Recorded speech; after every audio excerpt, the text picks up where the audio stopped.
welcome to episode 3 of Yoga for Singers, where we are exploring the core with the wonderful yoga teacher and singer Rosie Secker of VoxYoga. In this episode, we will demystify what breath support is and how can yoga fill in some of the gaps that happen in the vocal studio.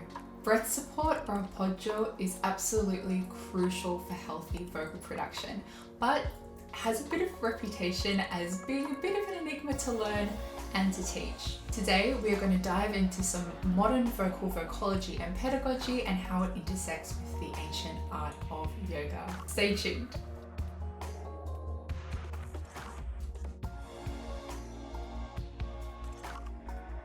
Hello, lovely ones.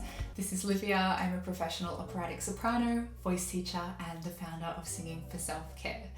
If you like health and heart-based singing, I highly suggest you subscribe because I'm here for you every Monday with tips on your most powerful method of self-care, your voice. Because remember, you and your voice are practically magic. Today we are joined by Rosie Secker, who is the founder of VoxYoga. Rosie is from Birmingham in the United Kingdom. She holds a Bachelor of Music with First Class Honours from the Royal Birmingham Conservatoire and a Master of Arts from the Mount View Academia of Theatre Arts, as well as being a certified 500-hour yoga teacher.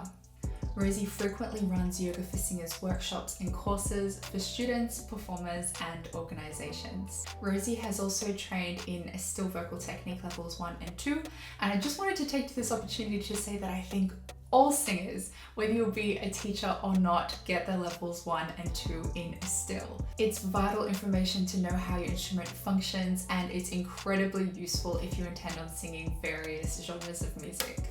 And before we get into the nitty-gritty of breath support, let's first hear about how yoga impacted Rosie's singing journey. I actually came to yoga at a time I think I was kind of quite busy and stressed, and I was driving a lot as well. I was holding so much tension. After I did yoga, my body, my mind would feel so much clearer. And then my voice kind of just opened up. Started reading books about yoga and the voice and, did my yoga teacher training and things. And I just was noticing all of these connections. I think my singing, I've become so much more aware of my body and thinking about my voice as a whole instrument. But I find yoga's just, kind of opened me up to just feeling more in control of my body, but having so much more freedom at the same time.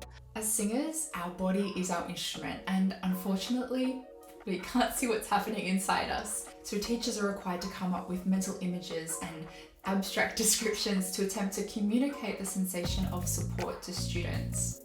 Take a shot every time you've heard one of these. Your body is like a balloon letting out air. Feel as though you're inhaling during singing. Feel the breath come up as a piston. Pretend you're zipping up your pants. Feel as if the breath is suspended. You're like a duck, paddling underwater, but all on top you look nice and relaxed. Leave your most helpful and least helpful descriptions of breath support that you've heard down in the comments. I would absolutely love to read them. The problem here is that these descriptions are quite subjective and very abstract, and everyone's experience is unique, so working with images alone is incredibly hit and miss when we're learning about support. The other big reason support is difficult to learn and to teach is that there isn't a consensus in the literature yet. Truth is, no one actually really knows 100% exactly what breath support is. We just know that it's important. Vocal science is still a new science, and there's still much to explore. With that being said, let's have a look at what is meant by support historically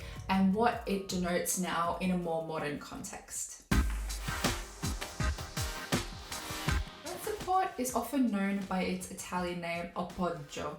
Appoggio translates in English to mean to lean. This is an interesting term because it can be thought as either passive or active. Say you were to lean on a wall. The wall is supporting you, but also you're the one who's actively leaning. That being said, it's widely thought that it's not the singer that's actually leaning with the body, but more so you're leaning on the breath. which is why people often add the breath to breath support. Historically, back in the old Italian school of singing, which was used for hundreds of years, diaphragmatic breathing was often, but not always, avoided.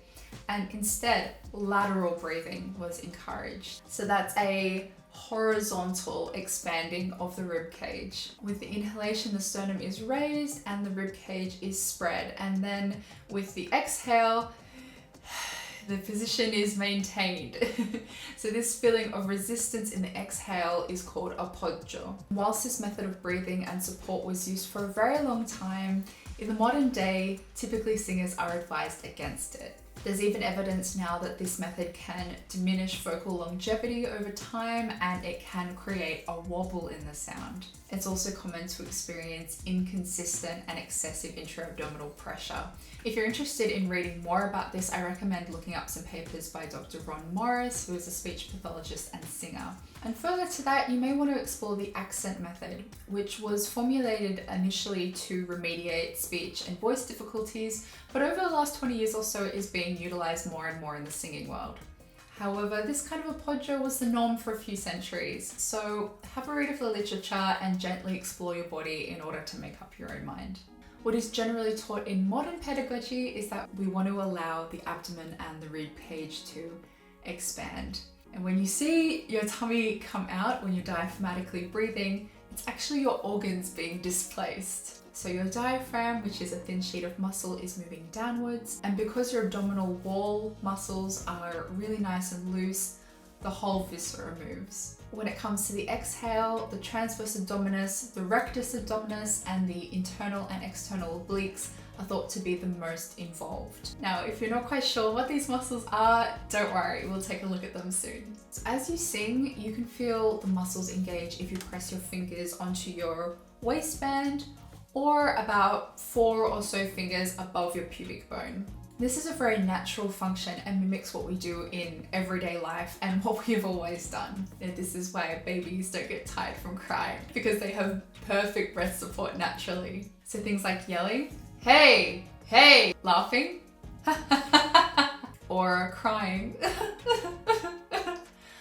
all naturally generate muscle engagement in these centers. It should feel active, but easy and not forced. What both the historic and modern interpretations of appoggio can agree upon, though, is that breath support is a balance of breath flow and breath resistance. Too much resistance and not enough flow, we end up gripping or controlling the breath so much that our body becomes locked and we can't actually efficiently use the air that we've breathed in. Too much flow and not enough resistance, we may end up under-singing and developing tension in the neck, the jaw, and the tongue as compensation. More specifically, it's recognized both historically and in the modern age that the diaphragm itself does not support the tone of the voice. It's active as we inhale, but passive as we exhale or as we sing. And we can't really feel or control its action or know really where it is. You may remember, if you saw my lung trainer video, that the actual exercise was resistance with the inhale.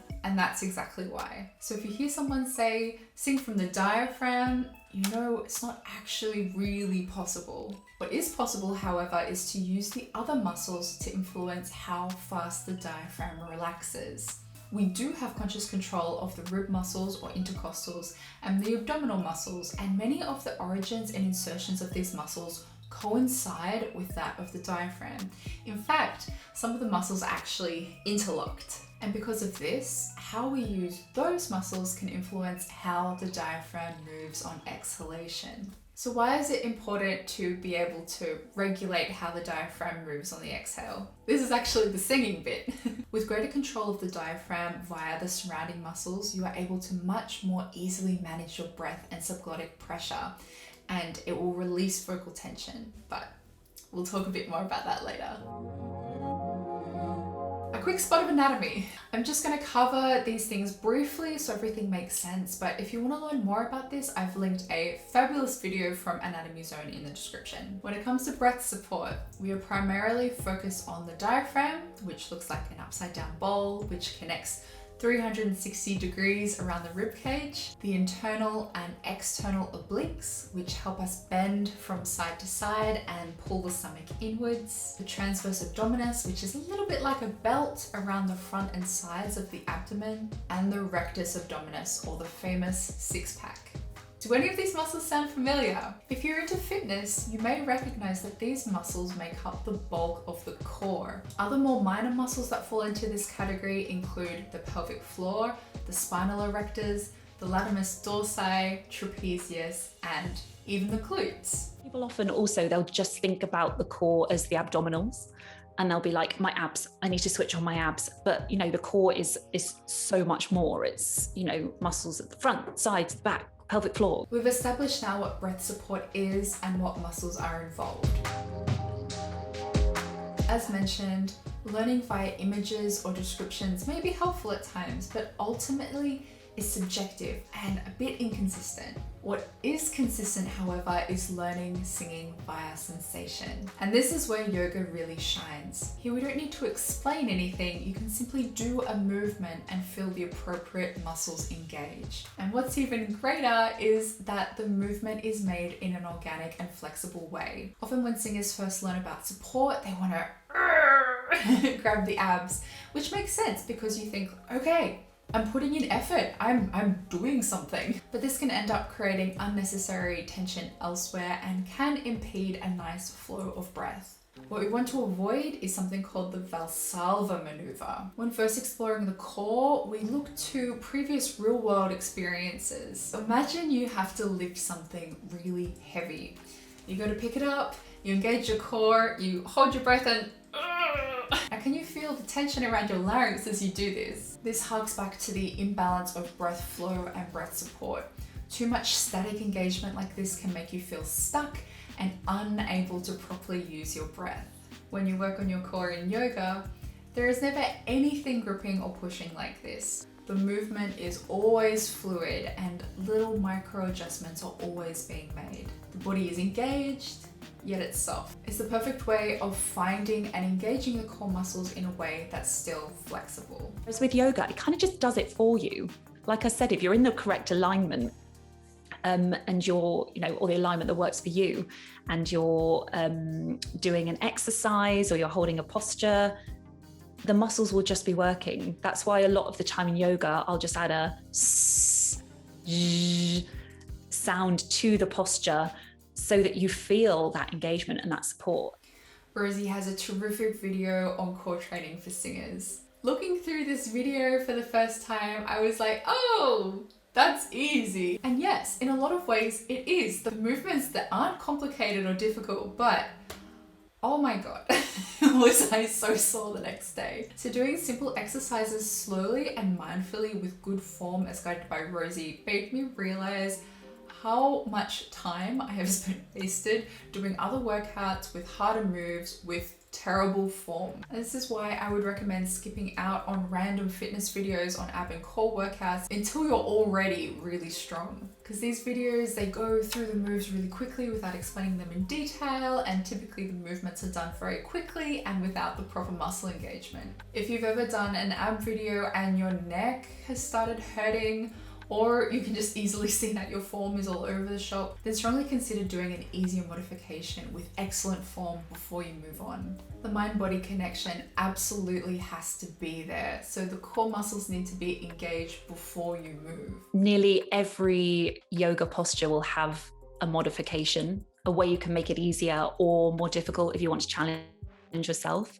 So you can always make something work for you. And actually, one of my favorites, which I mentioned, just lying on your back, all you're doing is lifting up one leg really slowly and lowering, and then the other.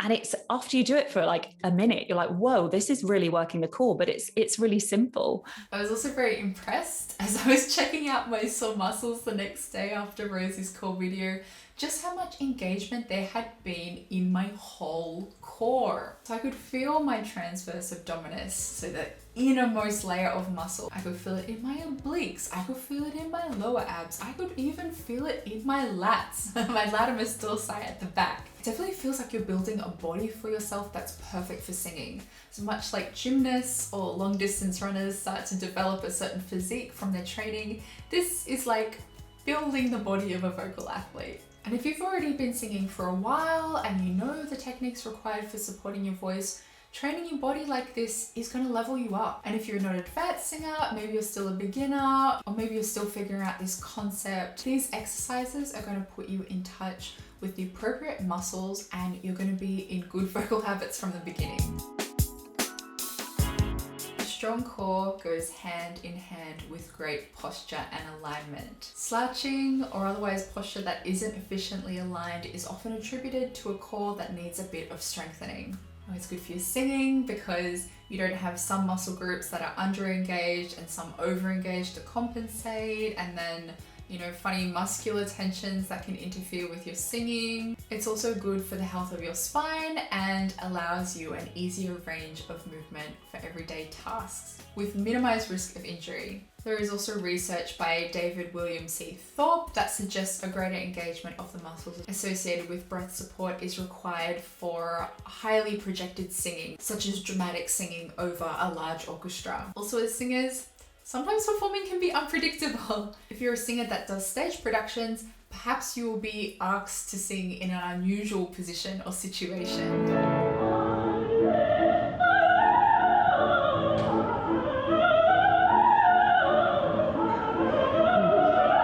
Brava. With a strong core, an efficient alignment can still be maintained, even when upside down.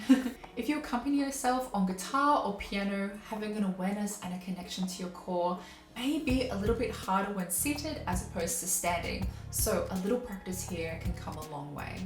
It's a bit of a theme throughout the series, but yoga is also so wonderful for the mind-body awareness. Not only are we more conscious of our posture and able to move into a more efficient alignment, but we will also be more connected to the core muscles for our singing. I do think that body awareness, having that understanding a little bit more is so useful. It's then feeling like you've got the power, maybe the more technical approach to be able to sing more challenging pieces.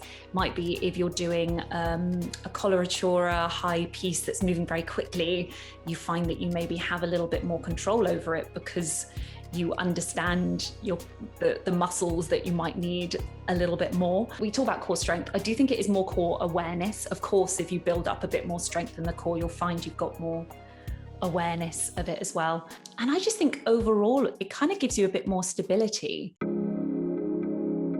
To further detail the balance of breath resistance and flow, where is all this happening? So it's happening at the level of the vocal folds or cords. So the air is passing through them and through the resonator of the mouth, which creates the sound. So the airflow is what draws the folds together. It's physics. So say that these two pieces of paper are your vocal folds. If air moves through them, you can see they're drawn together and they vibrate. So with the vocal folds vibrating super fast, it's a little bit like a bottleneck. So you have this reservoir of air underneath the vocal folds, which is slowly being let out. There's a difference in air pressure above the vocal folds and below the vocal folds. This is called subglottic pressure. When we have good breath support, we have more control over the subglottic pressure. If there's not enough pressure, the voice is under-supported. Cords might not find full closure, so the voice may sound breathy or underdeveloped. The other common thing is that muscles around the larynx start to become over-engaged in compensation. If you feel like your throat is constantly feeling constricted, or that your jaw, neck, or tongue is becoming tight, an underdeveloped core and lack of breath support may very well be the underlying case. I'm sure some singers have got six packs. Roll tape.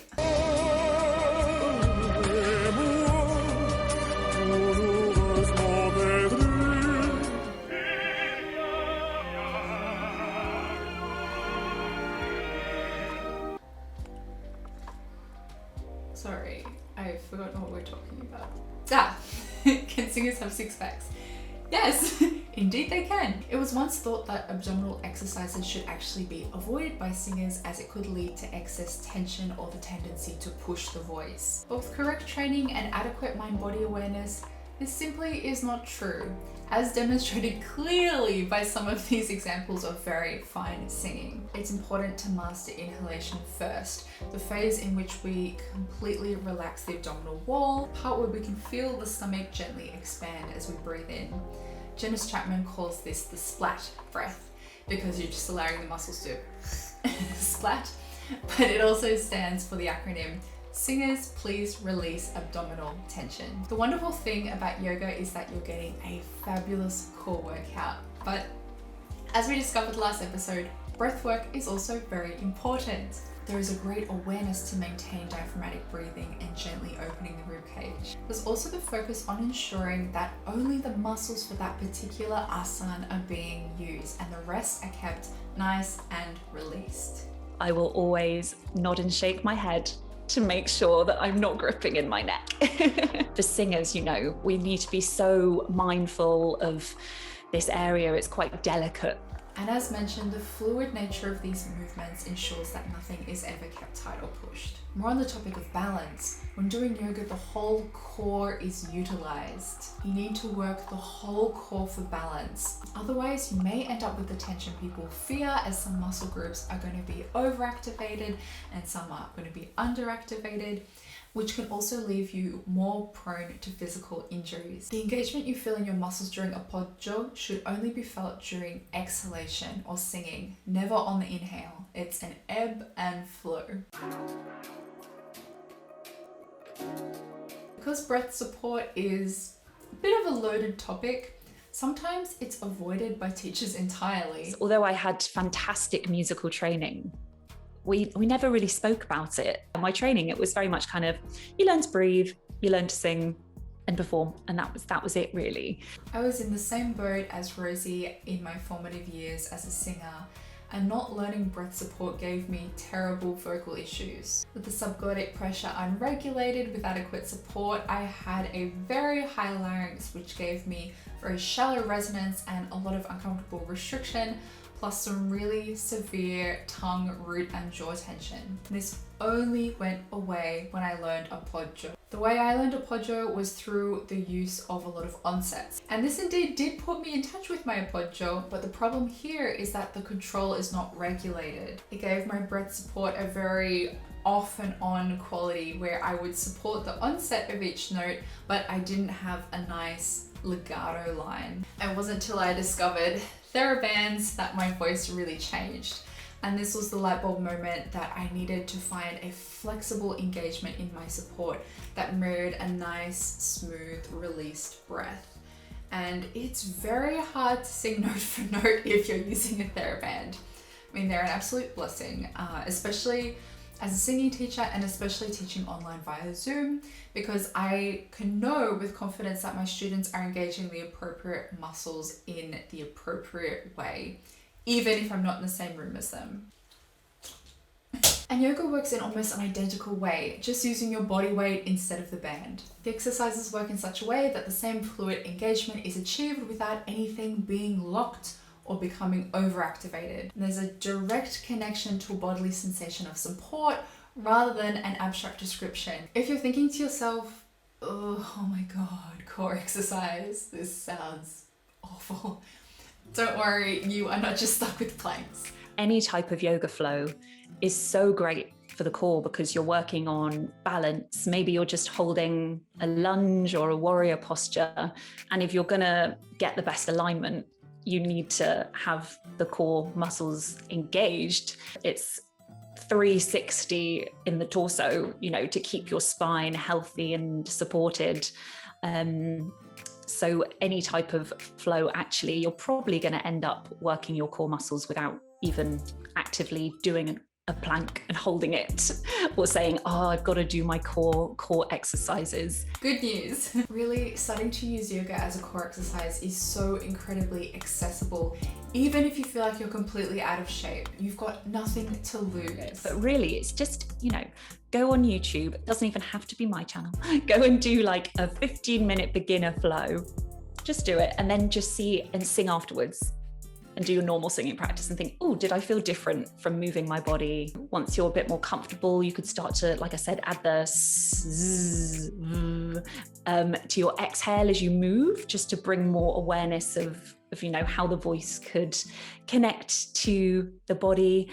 And then things like when you're in your singing practice, if you think, oh, I'm finding myself really tense, I'm really stuck, just finding a posture, like I do lots in standing forward fold. So just stood up, folding forward from the hips, let the arms relax. Such a good place to access breathing.